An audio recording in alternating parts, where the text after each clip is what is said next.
Hai, perkenalkan nama saya Gading Prabutambunan, saya dari kelas 10 MIPA 1. Di video kali ini saya akan membahas mengenai metode ilmiah tentang pembusukan pada buah-buahan. Pada umumnya, sifat bahan makanan seperti buah-buahan bersifat mudah membusuk. Pembusukan merupakan salah satu perubahan secara kimia yang membuat objek, biasanya makhluk hidup yang mati, dapat mengalami perusakan susunan atau struktur yang dilakukan oleh decomposer. Buah-buahan setelah dipanen akan mengalami perubahan-perubahan fisiologis disertai dengan perubahan fisik, kimia, mikrobiologi.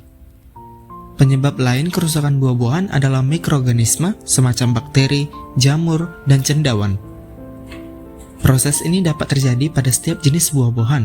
Mengendalikan pembusukan dapat dilakukan dengan penanganan buah yang membuat mikroorganisme tersebut tidak nyaman untuk tinggal dan berkembang biak. Salah satunya dengan menurunkan suhu penyimpanan. Setelah mengetahui latar belakang masalah ini, dapat ditetapkan bahwa rumusan masalahnya adalah 1. Apakah temperatur atau suhu berpengaruh dalam pembusukan buah? Yang kedua, dari dua perlakuan yaitu menempatkan pada suhu ruang terbuka dan lemari pendingin, manakah tempat yang mengakibatkan pembusukan buah yang lebih lambat?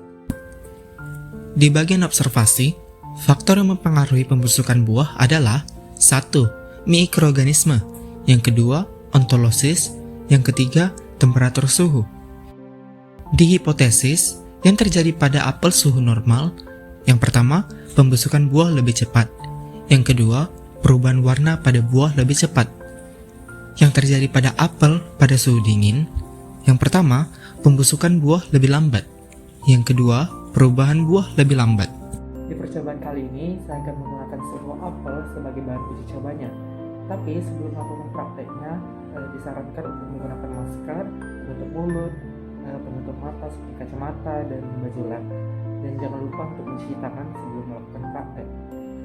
Langkah pertama yang kita lakukan dalam uji coba ini adalah membagi apel menjadi dua. Apel dibagi dua, kita sisihkan dan taruh di dua piring yang berbeda. Setelah itu kita beri dua label yang berbeda, label A dan label B, di setiap potongan. Potongan apel berlabel A akan saya taruh di dalam kulkas dan saya tinggalkan beberapa jam. Potongan apel berlabel B akan saya tinggalkan di suhu ruangan dan saya tinggalkan beberapa jam. The next day, Setelah saya meninggalkan apel bagian A di dalam kulkas dan bagian B di suhu ruangan selama sehari, mari kita lihat hasilnya. Nah, dari sini kita bisa melihat perbandingannya. Kita dapat melihat di apel bagian A yang saya taruh di dalam kulkas, terlihat apel telah menguning dan ada yang menghitam, tetapi tidak di seluruh bagian apel. Di bagian B, apel sudah terlihat mengering dan menghitam di bagian tengahnya dan juga membusuk di bagian pinggir-pinggirnya. Inilah perbandingan apel A dan apel B.